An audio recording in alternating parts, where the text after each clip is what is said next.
COVID-19 in Indigenous communities and reserves.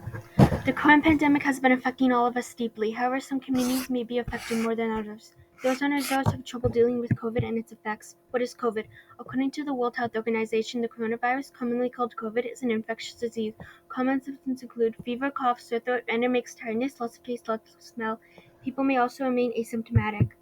How is COVID transmitted? COVID is able to be transmitted through aerosols, respiratory droplets, and touch. This includes sneezing, coughing, breathing, singing, shouting, talking, and burping. People in large groups are more likely to spread it to each other, especially if they are unmasked.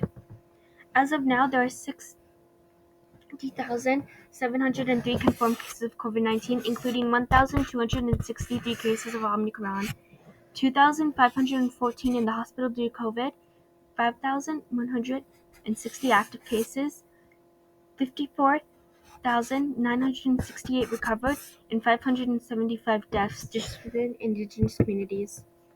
How does it spread on reserves? People may get it while performing essential jobs. However, fewer people in reserves mean less people can cover for them. They may continue to work or even spread it around more to people helping them. Inaction from the Canadian government earlier into the pandemic meant it took longer to send out the vaccines, and people on reserves were not held to the same regard as the general public. On top of this, poor water conditions make it harder to do simpler things to avoid the spread, such as washing hands. We need external personnel to come in and help us. We need human resources. The people who are able to work are running on fumes. How much longer can they continue? I don't know.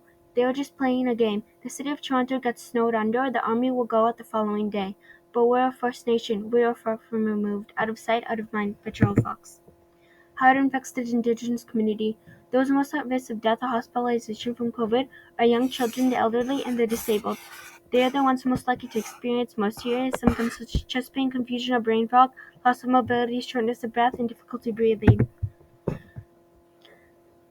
In Indigenous culture, elders are often respected and play major roles within their communities. They stand as storytellers, healers, advisors, and teachers. Elders are a direct tie to the past, with a life full of experience, of knowledge, and tradition. With them at risk, a large part of Canadian culture is also at risk. I will never let my culture go. I fear for our young people. I hope they have enough sense to seek spiritual guidance from the others. By Eldred Fox. Who is helping? Within Ontario, the ISC is working with local health units, the Bear Skin, Lake First Nation Leadership, Wendigo First Nation Tribal Units, the Suex Lookout First Nation Health Authority, the Province of Ontario, local health units, and the federal department. How are they helping? As of March 2020, over 6,000 rapid tests have been given. They are currently working on acquiring another 2.5 million rapid tests. The ISU is handling personal protective equipment, safe transportation, financial support to those who have been infected, and NANHOPE. In Canada, Indigenous self-government includes decisions of power-making within the hands of Indigenous governments, giving them the ability to decide what will protect their culture, language, and land. It involves delivering programs and services to the community. The ISC has been incredibly beneficial during COVID.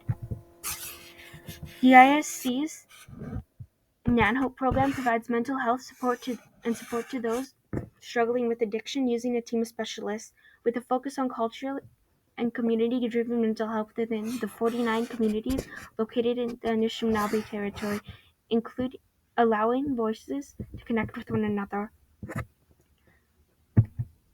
What else can be done? Everybody can educate themselves, read the 49 calls of action, read books by some Indigenous authors, talk to the local representatives today, and say, I want fundamental change. What are you prepared to do?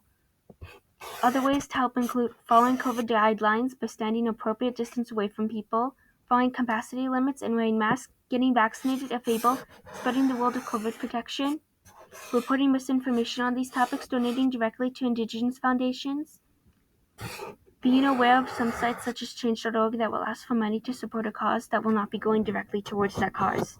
Works cited. Thank you, the end.